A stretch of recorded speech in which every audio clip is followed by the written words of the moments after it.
Rendered and Genesis, recapitulated in Exodus. I will make you into a great nation, and I will bless you. I will make your name great, and you will be a blessing. I will bless those that bless you, and whoever curses you, I will curse.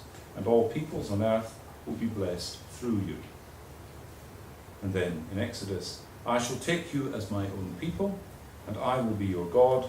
Then you will know that I am the Lord your God, who brought you out from under the yoke of the Egyptians.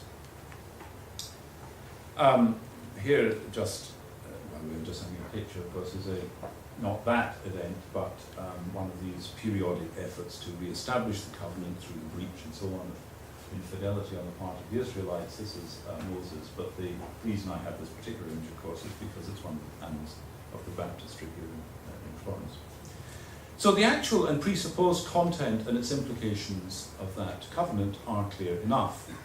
There is one God, cause and sustainer of every other thing and state, who ordains the course of cosmic history to his own purpose. This God elected and then entered into covenant with his chosen people. This relationship excludes ideas of local deities and overrides human kingdoms and principalities. There is only one king and one kingdom, God and his creation. Out of this divine source and its gratuitous concern for the people of the initial covenant, marked by their liberation from slavery in Egypt, there is given a second Mosaic covenant here, containing, among other things, laws and provisions, the Decalogue. All but the fourth and fifth of this, keeping the Sabbath holy and honouring one's parents, are prohibitions, a fact of philosophical significance, I think. Thus is established the idea of one God, one people, one law.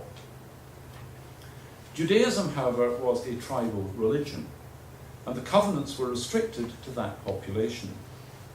Yet in the passage I quoted, and more explicitly elsewhere within Hebrew scripture, there is mention of the rest of humankind, of God's plan for it, and of a mediational role for the Jewish people. Thus in Isaiah 49, 5-6, we read, I'm not sure if I have this. That's going to... Yeah, I think this is the lower part of this, yeah. In Isaiah we get the following, And now the Lord, he formed me in the womb to be his servant, to bring Jacob back to him and gather Israel to himself, for I am honoured in the eyes of the Lord, and my God has been my strength. He says, It is too small a thing for you to be my servant, to restore the tribes of Jacob and bring back those of Israel I have kept. I will also make you a light for the Gentiles, that my salvation may reach to the ends of the earth. Now, these passages are referred to by Luke following the narrative of Jesus' birth and presentation at the temple. There, Simeon, who we're told is an upright and devout man who looked forward to the restoration of Israel, Simeon takes the infant Jesus in his arms and blesses God, saying,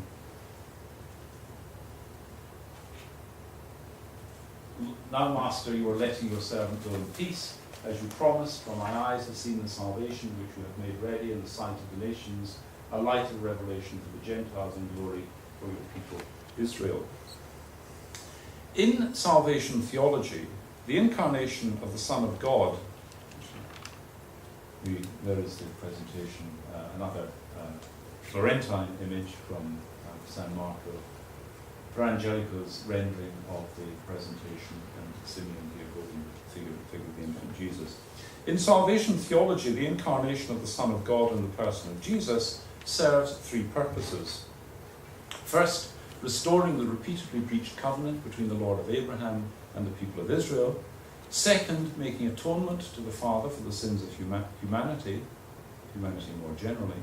And third, initiating a new covenant between God and all mankind, through which humanity may be saved.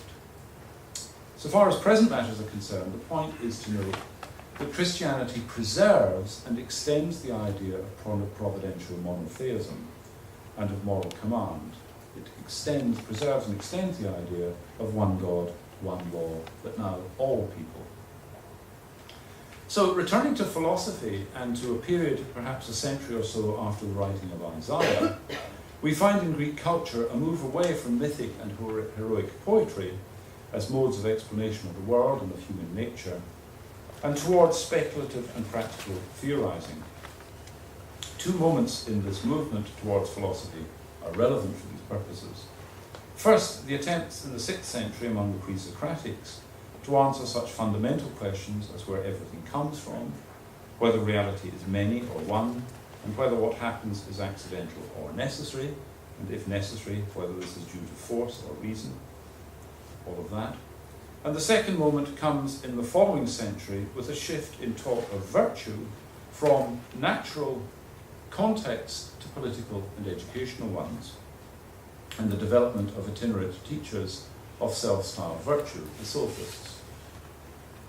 Again, of relevance to the present context is what emerges next by way of reaction and response to pre-Socratic speculation and sophistic practical philosophy. Each of these two moments gave rise to certain internal tensions. In the first case, for example, there was the recognition of change alongside the assertion of permanence, and also the acknowledging of the manyness of things while recognizing unifying commonalities among them. But in the second case, the ethical case, there was balancing of the idea that there are answers to the questions, what ought one to do, with the thought that these answers are not and perhaps cannot be universally applicable. The great move forward into rigorous and systematic dialectical inquiry is achieved in three rapidly successive leaps performed by Socrates, Plato, and Aristotle. Of course, the differences between them are many and complex, but I beg leave to abstract from these and to proceed to their shared commitments. They assert that reality is intelligible, being under the governance of reason, and that human conduct is answerable to standards not of our own making, either singly or socially, but which are derived from the ordered nature of the real.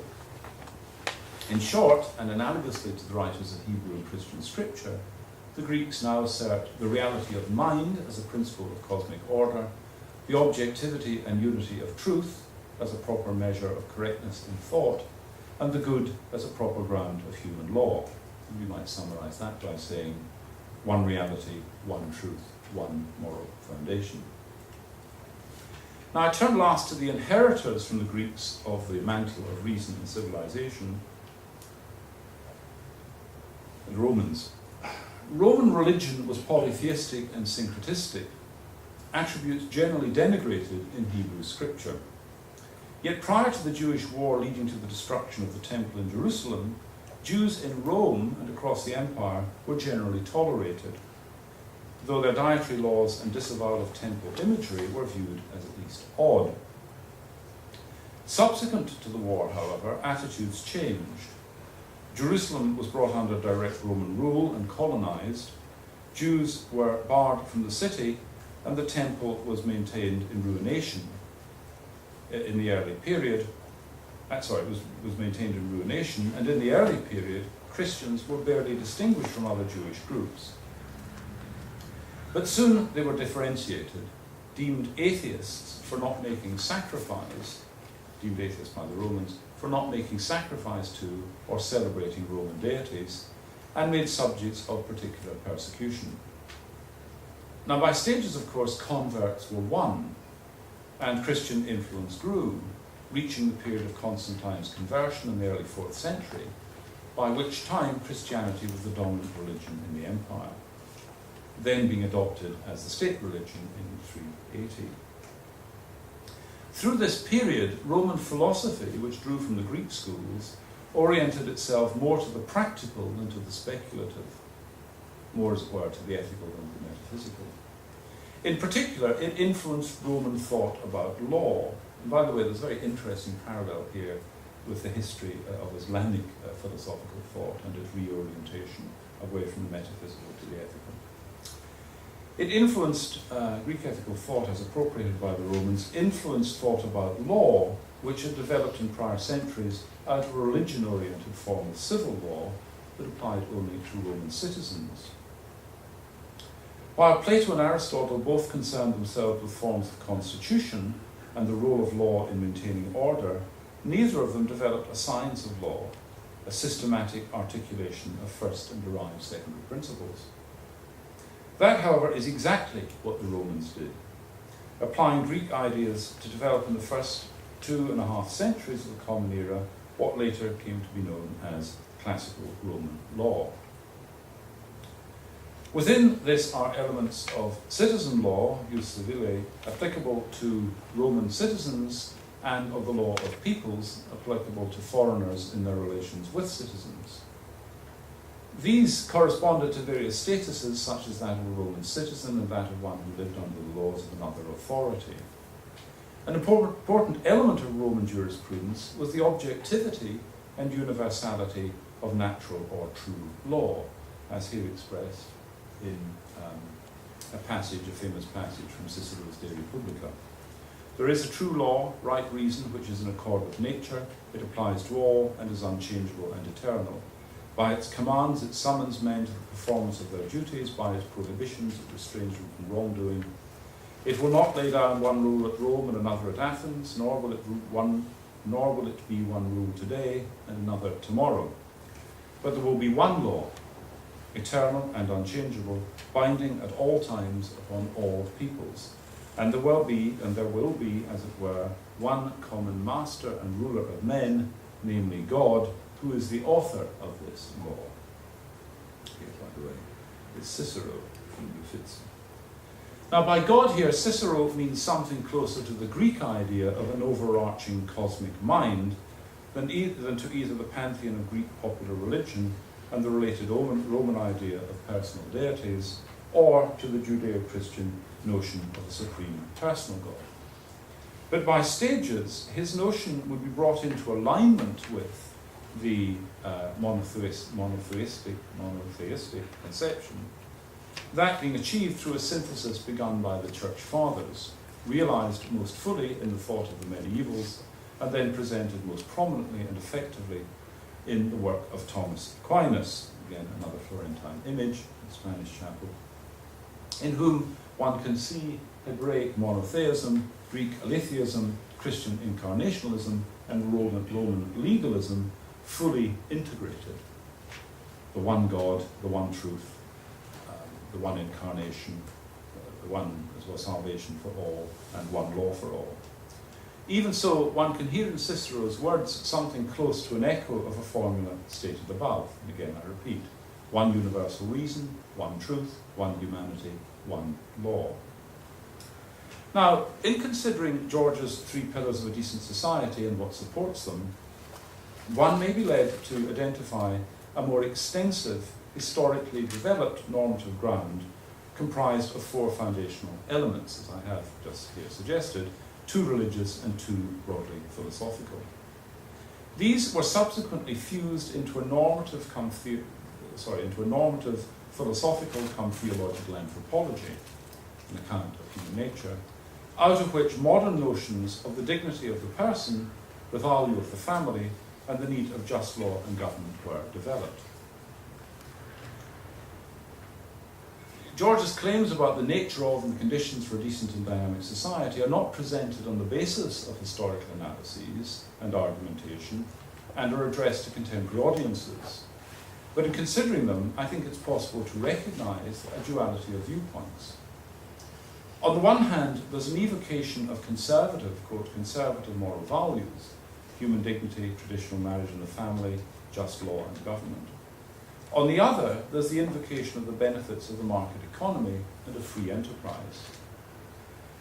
Now, I myself think the latter are more instrumental than constitutive of the human good, and also that there's some reason for agnosticism about their actual effect as regards the production or maintenance of a decent society. I suggest, however, that the 2 sets of claims and values divide between 2 different perspectives. A pre-modern view of humanity, and of nature more widely, as a locus of purposes and meanings, and a modern view of human life as dynamic behaviour representable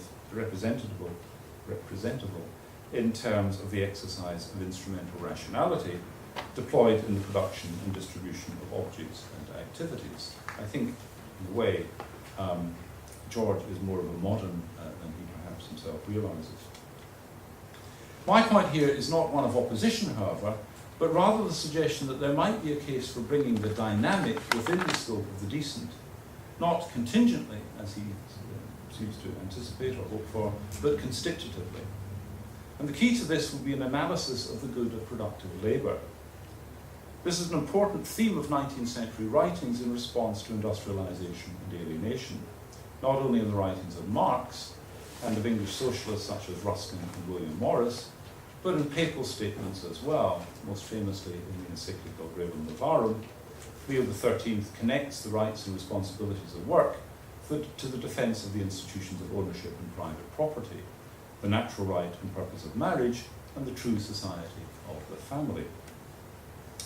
Now, more, of course, needs to be said in defence of the pillars of decency, for to speak meaningfully of the intrinsic value of all human persons, of the proper nature of marriage, of the purpose of good of the family, and of the obligations of justice, we have to recognise that we are seeing nature as a place of meanings, of values, and of goals, and are judging these qualitatively, as good or bad, in light of a broader idea of reality than is represented by science. This isn't a burden, but an opportunity, I think, since it's clear enough that, other than when under the influence of various forms of skepticism, materialism and nihilism, people in fact do see human life in terms of intrinsic goods and evils. It's really only philosophers who fail to see them in those terms. So finally, I turn to the fourth of George's pillars, namely universities. Having previously referred to institutions of research and education, I'm not quite sure what we're up to in the way of images. Yeah, let's do that one. Finally, I return to the fourth of George's pillars, namely universities. By the way, what you're looking at here, these are part of the set of maces of the University of St Andrews, my own home, as it were, principal academic home. Three of these are medieval, the three on the right, and this one is a 20th century one. And the question is, are these maces to be thought of as pillars, props, or skewers? So I return finally to the fourth. I mean, they were thought of at one point as neither pillars nor props, but in some sense expressions of these founding values and so on. But if George is right, they may in a way come to represent skewers, something that skewers value rather than, as it were, sustains it or gives expression to it. So, having previously referred to institutions of research and education, I take it that he, George, intends the two elements to be conjoined, institutions of research and education, as is now common. On the other hand, when he speaks of attacks upon the other pillars, and especially the attack on business and the market economy as coming from the academic world, which is what he says, I'm sure he means there to include liberal arts and other tertiary colleges, as well as universities within this notion of academia. Now, I make this point, let me just see what we've got coming up here. I make this point not out of pedantry, but because historically universities were not thought of as institutions of research, but as places of teaching and learning. Let's get these images. Places of teaching and learning, and perhaps of discussion. Here we have two views again from St Andrews, and actually both from St Salvator's quadrangle, and I will probably recognise the relevant persons here. There's Prince William up there, and his wife. And then down here, this really could be a sort of caption contest. I could invite you to work. I think perhaps I have a vision, but I'm not quite sure you can offer captions yourself. I don't know if you heard the lady on Women's Hour yesterday talking about her ambitions and her views of the future. It's rather interesting. But anyway, that may prove to be historically quite a valuable photograph. So I want to just briefly, in conclusion, talk a little bit about education. So as I say, I'm sure that when he talks about threats to the decent societies coming from within the academic world, he means to include universities and four-year colleges or three-year colleges. And I say I make this point not out of pedantry, because historically universities were not thought of places of research.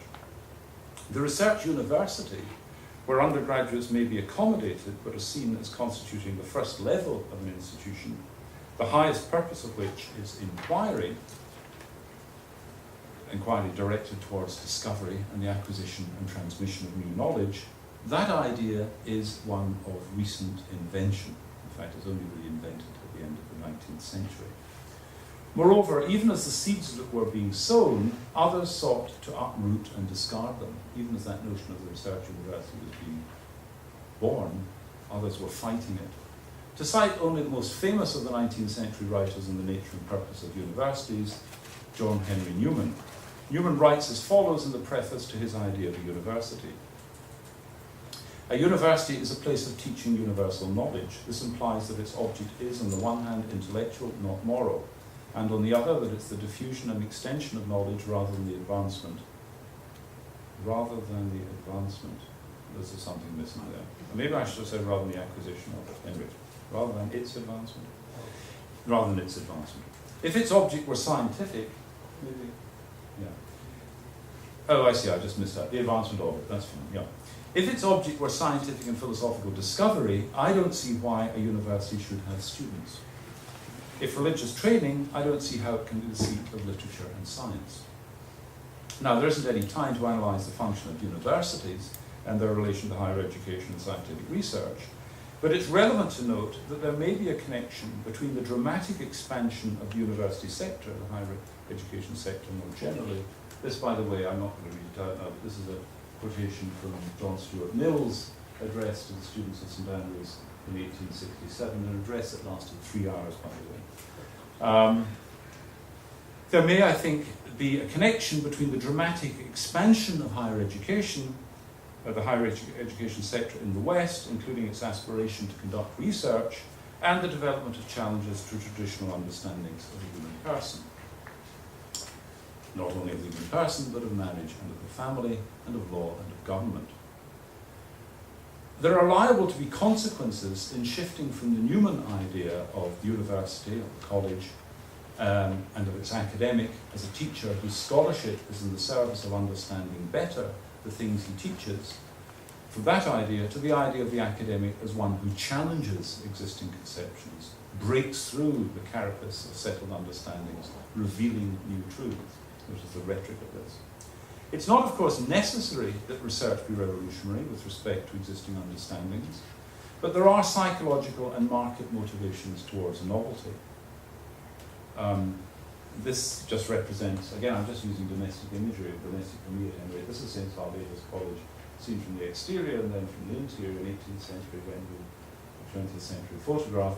The interesting point is the axis of the chapel here is set on the street, not at right angles to the street, but on the street, so that it, as it were, it's a kind of hinge, as it were, on which learning turns. So the study that goes on the other side of that, and the world that views it from this side, the hinge to that is a set of values here as represented by the church. And it would be interesting to conceive of a university building today that might seek to represent its purposes in a similar sort of way, absent a theological or metaphysical conception. As I say, it's not, of course, necessary that research be revolutionary with respect to existing understandings, but there are psychological and market motivations towards novelty. Add to these the expansion of participation in higher education and the popularization of ideas, and what results is an impetus to render the novel challenging, subversive, progressive, and advantageous to the elevation of researchers' own interests. I'm fairly cynical, I should say, about the motivations of research within universities. Such, however, is the economic and social position of academics that their lifestyle, I shouldn't say cynical, I have some questions. Such, however, is the economic and social, and by the way, I'm director of research in St Andrews for philosophy, so I'm allowed to say that. Such, however, is the economic and social position of academics that their lifestyles are increasingly distant from the common forms of life. Here, I'm conscious of moving towards thoughts suggested by the French philosopher Benda, author of The Treason of the Learned, a work of 1927. By the way, just in case you think that I have a nobly ennobled conception of all of this, here's the dignity of St Andrews students on the other side of that axis that I described. Without being too much of a dullard, this is an activity of which I don't approve. The reason I don't approve of it is just because they trash the quadrangle every year, and then a lot of money has to be spent clearing that up, which they actually provide, but then that just tells you what a sort of indulgent, overly wealthy bunch of people they are. His targets were French and German nationalist intellectuals of the late 19th and 20th centuries. who had abandoned disinterested study in favour of political interest. The phenomena he identified, however, is more general and is likely to afflict liberals as conservatives. Significantly, Bender's recommendation for countering the tendencies he challenged was to return to the study of classical civilization and of the universalism of traditional Christianity. He, by the way, was a critic of the right at this point, but as I'm saying, these points can be redirected. In short, and in my formulation, to orient intellectual activity towards the fourfold foundation upon which rest the three pillars of human dignity, family, and law. To do so in the present day, as Benedictus, I hope, would aim to do, might serve to induce a sense of humility and an awareness of the possibility adverted to by Burke, that a spirit of innovation is generally the result of confined views. It might also encourage renewed reflection on Newman's identification of the university as a place for teaching universal knowledge. And I'm using university here in a broad sense to refer to higher education institutions, colleges, as might be said in the American context also. He chose to emphasize the words teaching and knowledge, but in the present context, I would also emphasize universal, meaning by it what pertains to human nature and to the realization of the human good, particularly as that is recognized, respected, and fostered in morally decent societies. Thank you. I'll end with that.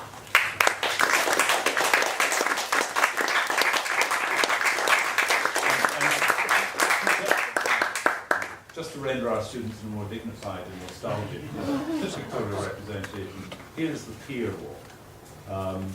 Less dangerous on the way out than on the way back, because on the way out you go on the low side of the pier, on the way back you come up on the higher side of the pier, and as you can see, the rocks and the sea at one side. And these gowns actually do catch the air, and just occasionally a student goes over. I don't know whether anyone dies with that, but perhaps I shouldn't ask that question.